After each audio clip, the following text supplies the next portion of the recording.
Hello everyone, welcome to our Let's Play series of Disco Elysium. This is Colonel RPG as usual, and I'm very happy that she chose to join me today as we're talking to Noid about her innocence of the things. And his dialogue is full of metaphor. It's absolutely full of metaphor. I may be reading too much into it.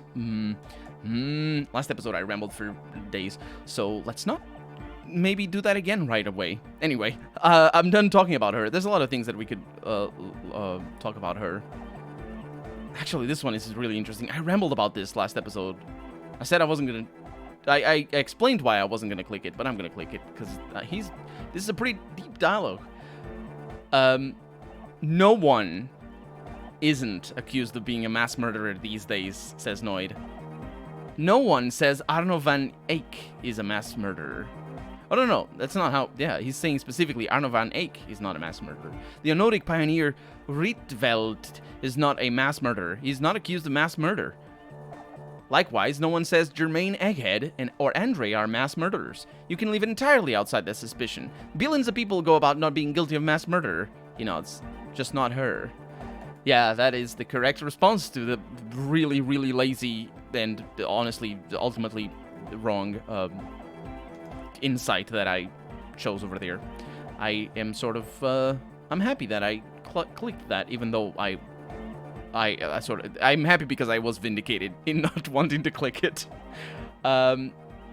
Isn't she supposed to be I'm gonna end up talking about everything. Isn't she supposed to be an embodiment of the world spirit? The world spirit does not have a body. It has organs. Hardcore is an organ of the world spirit. He raises his left hand. This Arno van Eyck track is an organ. The carpentry and glass cutting that built this house are also organs. She is a thief, if you ask me. An organ thief. All innocences are. This is basically more metaphor. This is always all metaphor. This is an amazing dialogue. This whole questline is amazing. But what he's talking about here is specifically anti-tyrannical and anti-hierarchy speech. Basically, what he's saying here is that, you know, there's no body, there's no one thing, there is just members of that body, because that's what an organ is. You know, like, literally, our bodies are made of organs. That's all. Like, when we think of organs, and I get the impression that certain languages think of organs in a slightly different way than, well, not certain languages, but certain cultures think of organs in a slightly different way than what they actually are. Because if I say organs, how many organs do we have, I ask you? And you're going to start counting the liver and the intestines and the lungs. And then you need to realize that, you know, the brain is an organ, our spine is an organ, our skin is an organ, our peripheral nervous system is an organ. And of course, all these is it one organ? Is it multiple? Do you divide it? Now, all that doesn't really matter at the end of the day. The point is that every single part of our body is an organ or part of one. And so that this thing about calling us all organs, or us all part of the system is, I think, just a metaphor for the fact that there is not one unity, and there's only certain parts of people. There's certain parts of the organ. And she's an organ thief. It might also be a little bit of a buried. It's even more of a stretch if it is indeed a reference to labor, rather than which would be the way the market, which would be the fuel for a market, if indeed her innocence is the invisible hand of the market. It might be an allusion to labor and the fact that everybody else does labor, and she steals the labor through profit, because that's what profit is. But it might be. I don't know. There's certain references to that. The carpentry and the glass cutting. You see, there's very manual tasks, which is a lot easier to understand as labor, but of course there's a lot different types of labor. And for her to be an organ thief, that might be. I'll let you make up your own mind about whether I'm right or wrong in saying that is an allusion to labor, as well as you know, sort of like taking a more anti-hierarchy stance on it, which just tends to go hand in hand as well. Although not necessarily. You can definitely there's definitely political philosophies that defend the this sort of attitude towards labor that also are pro hierarchies and pro somebody else taking care of, you know, instead of just being everybody being part of the one body that is just everybody together. It's just being there's a brain that rules over everything else. I don't need to go into specifics and tell you which political philosophy is, because that's not here or there. We're just playing the game. I'm done talking about her. I don't want to think about her anymore. What a strange choice of words, says our rhetoric. Caustic, says our empathy. Overflowing with negativity. Our evolution says, that can't be healthy. What's happening here? Why do you keep coming back to this window? Are we gonna get a thing? I need to pay attention to things. I don't know why I keep coming back to this window. Well, you shouldn't, says our volition. You shouldn't come back to this anymore. Stop talking about it, please. So Noid, how are you settling in? Hard to say, cop man. Signs in here are difficultly wild. And I have a hiccup, I'm sorry. Gonna take a while before everything's properly synced. I did get to talk to the crabman, though. Oh, you mean Tiago? Anyway, he's been giving me kind of a psychic rundown of this place. Oh yeah, they're friends, that's right. Dude's seen some crazy shit, but he's actually a lot like us. You mean his sobriety stuff isn't too restrictive for you? Talking to him, I realized that sobriety can be pretty hardcore too. I gotta respect it. The man picks up on stuff, and he knows a lot about the church. I got a lot to learn from him. Good thing you didn't squash him. You shouldn't squash spiders. They're friends. Yeah, unless they're venomous, in which case maybe you should take care and release them to the wild or something. What did Tiago tell you about this church? Actually, I said spider, but he's a crabman, not a spider. The crabman's been lurking here for a while. He's experienced things that give off bad signs. As far as we can tell, the Ubies built this place about 380 years ago as a sarcophagus.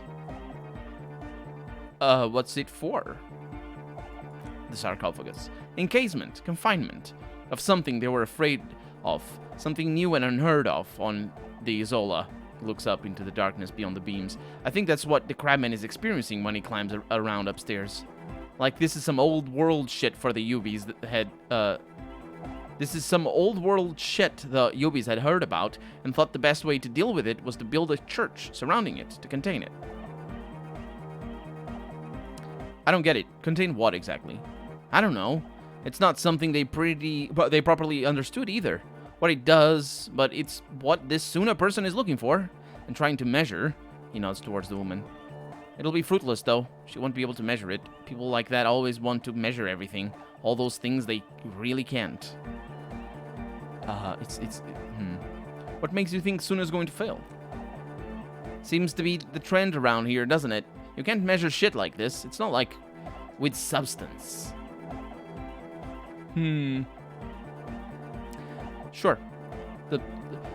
I could talk about measurement. Because measurement isn't how should I put this?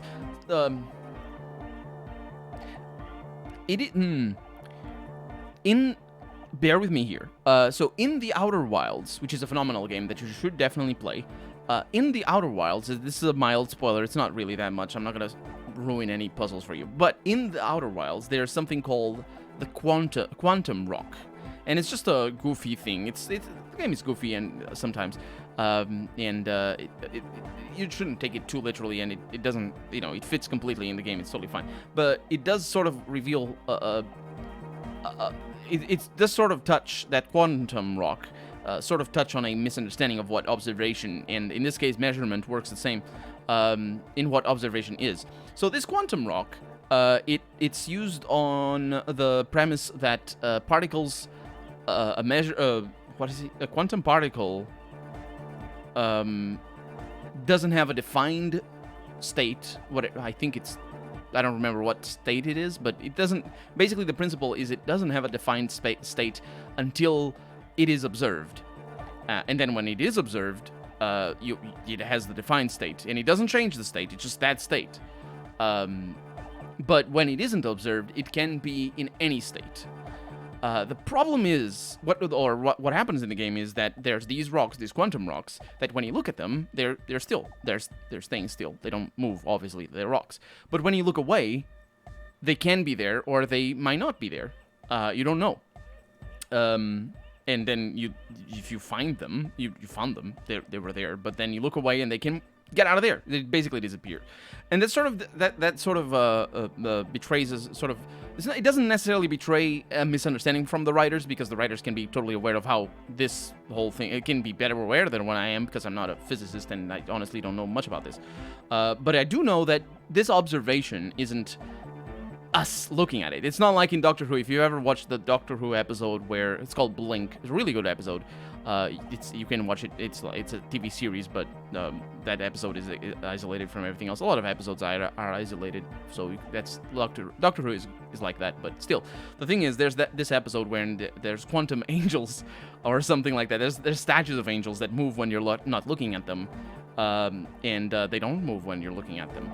So, and they want to kill you. That's basically the gist of the episode. So it's sort of a riff on that, but that's not how it works. Because you see, in the game, if you have a camera pointing at a quantum rock, it doesn't move. If the camera is on, obviously. I say obviously, but that's an important aspect. It's not obvious at all, because that's not how it works. But the thing is, the state of being observed doesn't change on whether the camera is on or not. If the camera is off, something else is observing it, because the rock that the floor that the rock is standing on is observing the rock. The particles of air that are not where the rock is are observing the rock, otherwise they would be in the rock. There's a lot of physical particles that are observing, and when I say observing, I mean interacting or being what's the word? Affected by the presence of the rock. So, and that's why quantum particles are really tiny, because they don't actually affect a lot of stuff.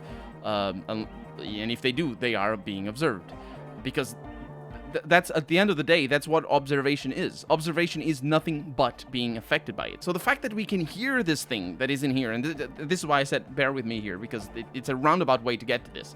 The fact that we can hear the silence, or we are affected by this thing, so we absolutely can measure it with our ears.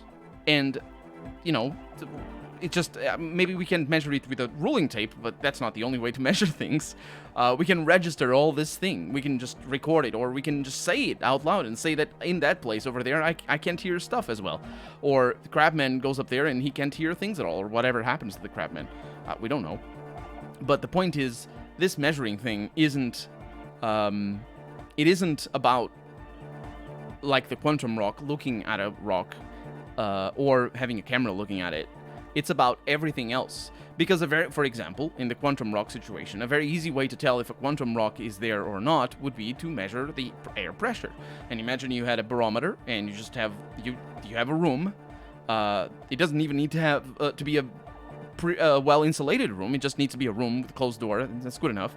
And you have a barometer, and the rock is a pretty big thing. That rock is like, it's pretty big. It's like, I would say 3-4 cubic meters, something around there. So it's pretty big. And you have a barometer. The moment that rock stops existing in the room, you're gonna necessarily see a loss in air pressure, and it's gonna be pretty drastic, because, I mean, we're humans. We're not really used to losses in air pressure. If the room all of a sudden, like if you're in a pretty small room, you're gonna get half the air pressure when the rock disappears, which is enormous. It is a lot. Half the air pressure is a lot of air pressure change. It's effectively the same as getting double the air pressure, and you're gonna tell if there's double the air pressure. So you don't even need a barometer for that. And honestly, you wouldn't need it's not even about the air pressure. It's just about the currents of air that immediately start, because, you know, it's a vacuum that all of a sudden exists, and then the air is gonna move in there to make the loss of air pressure. So you don't even need a barometer. You have so many different ways of measuring that thing. So you're effectively observing that rock. It's just, you know, because at the end of the day, that's what it is. So this measuring thing, I don't know, I ramble about these things. I found a doomed commercial area in Martinez proper. Maybe it's the same thing the UVs were trying to contain? Oh, that is actually an interesting thing. I never thought to take plaisance at her word when she says that there's a terrible thing in there. The young man rubs his chin in silence and then mumbles, like a concentric ring spreading out, the struggling villages. And that is what caused the communards to fail in defending the beachhead.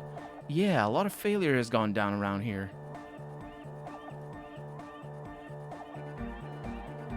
You think there's any merit to the theory? He shrugs. I don't know. Maybe not. It's not a thing we can answer, cop man.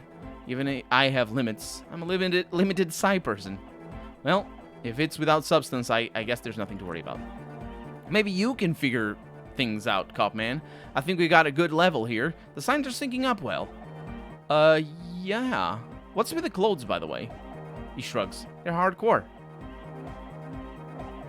You look like a woman in those earrings. I guess it's canonical that in this setting, earrings are more used by women. I don't know what Let's see what our character means by this. You know what I think? I think man, woman, and child are arbitrary divisions which serve to bind humanity, to serve them. Well, yeah, but that didn't really give me any insight, because this could be like I could be shaming him and be like, looking like a woman? Gross. What is that? Ugh. Woman. You know, or man looking like a woman, which is a different take on basically the same gist, which is looking like a woman is wrong. That's it then. I'm gonna ask. They're just clothes, he says. I thought there would be more to it. It's just a style, you know? Normal hard space style. Anyone can wear it. Sure. Can I ask you more about this place? No, let's not talk. Yeah, take care, Noid. Okay, I do wonder if I can do anything about the... Hiccup, sorry. If I can do anything about the thing that can be measured. See if the game... Oh, yeah. There's a sound.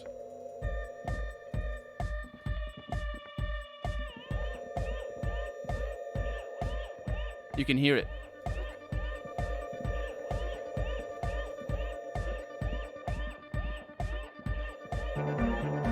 It's easier to tell from left to right. Oh, sorry. Didn't mean to bring the volume up. It came from the stained glass window. Still has letters on it. Wait, let me lower the volume there. This has letters on it? Oh. We didn't really explore back here, did we?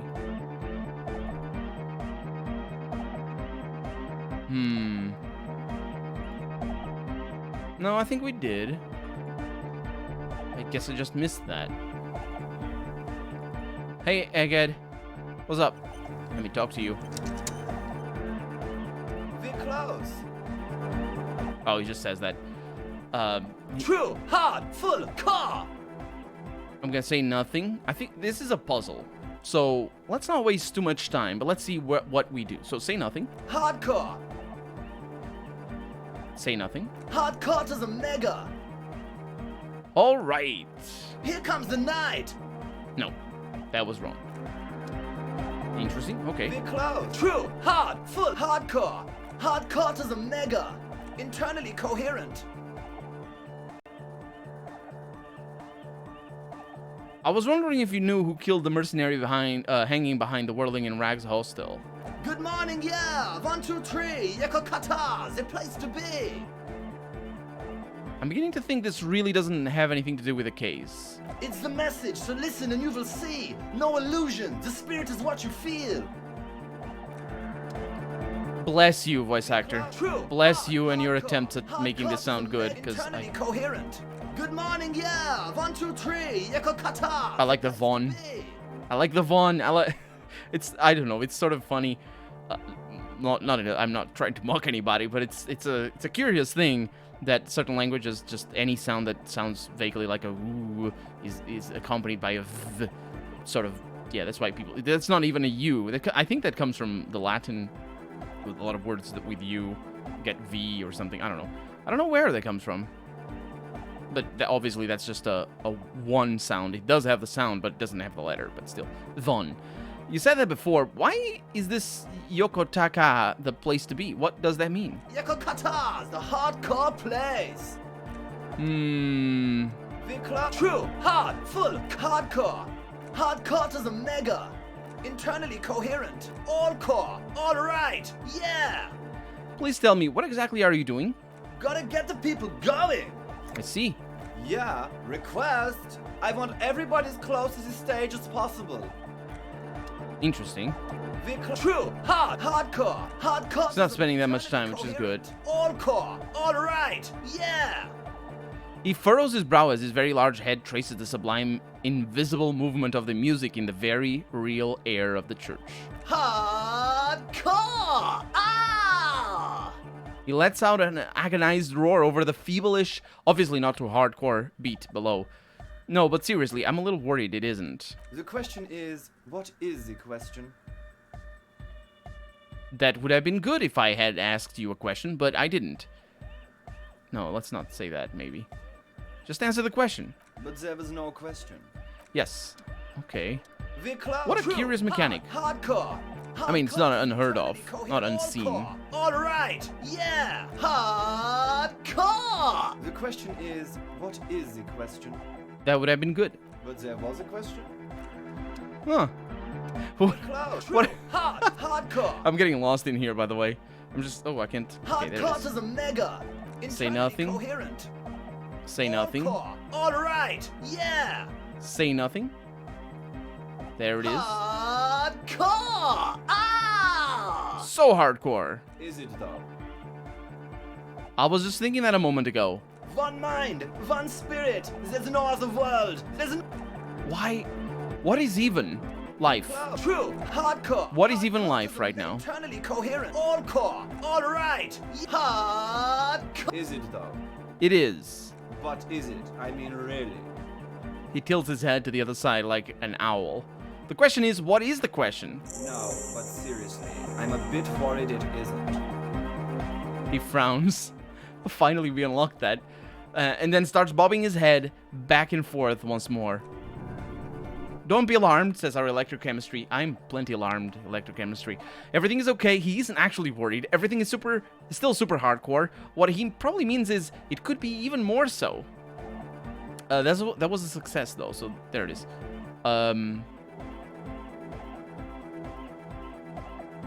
Why are there lungs on your belt buckle? Lungs are for love, he says. Yeah, he's a follower of her. Because that's the... What? I'm not sure what the allegory is there for love, but it is one of the symbols of the moralists. Why would lungs be for love? When Dolores Day was anointed innocence, her lungs started glowing through her body, for the world loved her and she loved it back. Yeah! Really? I think so. That doesn't sound like a thing that could happen. And it also sort of ties into the histories written by the Victor's conversation ramble that I was having before. And Noid shouts from the other side of the room, but that's what everybody saw. Explain it as you please, but it doesn't really do to just deny it ever happened. Actually, well, in this case, just like you can't tell, like, you can ask two questions. You can ask many questions out of this whole conversation, but you can ask specifically two questions. One question is, did her lungs really glow through her body? And you can ask another question, again, as among many other questions that you can ask, but you can ask another question is, did everybody see her lungs glow through her body? And in both cases, in both those questions, the answer yes is given by the same exact entity, which is the historical record of whatever happened about her. And this is important to tell because this sort of perspective is very important when you're analyzing history. And of course, it's a very basic thing to do. This is like super basic. But if you're talking to people who don't study history, and even people who do study history sometimes fail to understand these parallels here. But especially when we're talking to people, to lay people. Let's go with that. the fact that these two things are answered by, or these two questions that I just asked are answered by the same thing, mean that this second thing, everybody saw that, can never be a justification for the first one, for me doubting that her lungs really shone through her body, because they both depend on the veracity of the accounts, and if the accounts are true, then yes, everybody saw it, and yes, her lungs shone through her body. At the same time, there's other layers to this one, because it is possible that everybody did see it and her lungs did not show through her body, because of there's many ways to do that. It's also possible that everybody's lying. It's also possible that the account is just wrong. It's also possible, which is how my initial instinct, I suppose, that's not true. That this is not claimed. Everybody saw it. Did they? Did they? We learned that she was alone. She had guards with her. This just smacks of constructed reality. Oh, not constructed reality, but like a constructed tale here. But anyway, we're out of time for the day, so we're going to have to continue constructing our own tale in the next episode, and then we're going to have a beautiful, bushy, or scaly tale, maybe scaly, let's go with that, in the next episode. For right now, I'm Colonel RPG, and this has been Disco Elysium. I really hope you've enjoyed it, and if you did, go ahead and leave a comment, like the video if you want to see the next episode come out sooner rather than later, but above all, thank you so much for watching, and I hope I'll see you next episode. Bye-bye.